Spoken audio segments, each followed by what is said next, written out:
ভাই ভাই ওয়াইফাই অফিসটা কোনটা ভাই? আরে ভাই চাক্কা মাকা ঘুরে ভাই, নেট নেট চলে না ভাই, কোনটা ভাই? ভাইঙ্গা ভাইঙ্গা লাম ভাই।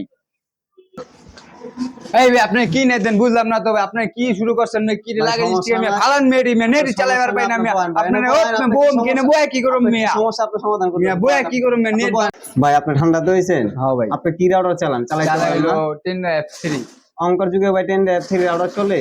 অঙ্ক বর্তমানে 6G এই ওয়াইফাই 6 7 বাইরে হইছে, আপনার একটা 5G রাউটার লন, আপনি সুন্দরভাবে নেট চালাইতে ভাই পারবেন। মোবাইল তো চলে ভাই একটা ভাই 5G লাই কি একটা ভাই করব ভাই? আপনার একটা তো এখানে আপনি একটাই চলে না বলতেছেন একটা, মোবাইল। আমার এখানে তো আমি চেক করে বলতে আপনার মোবাইলে চলতেছে 7টা মোবাইল চলতেছে, এখানে 7টা চলতেছে, আপনি একটা বললে তো হবে না। আপনি একটা 5G রাউটার লন, আপনি 7 টাকা 10টা মোবাইল চালাবেন, কোনো সমস্যা হবে না। আচ্ছা তাহলে এই যে 5G লাউটা কিনবা গেলাম ভাই, পরে তো এর সমস্যা আছে, আপনি ওয়াইফাই অফিস আচ্ছা ভাই ভাইঙ্গা লাম ভাই। আপনি 5G রাউটার, যখনই কিনা লও আমি 5G রাউটার কিনে লন, হ্যাঁ। এলা সমাধান সমস্যা হইলে তারপর আমার আচ্ছা ঠিক আছে, যদি সমস্যা হয়ে থাকে ভাই যা টাকা থাকবে মেয়েটাকে আপনি নগদ ব্যাক দিবেন। আচ্ছা ওকে ভাই, ঠিক আছে এই আচ্ছা যখনই কিনতে সমস্যা যাইতে নেই।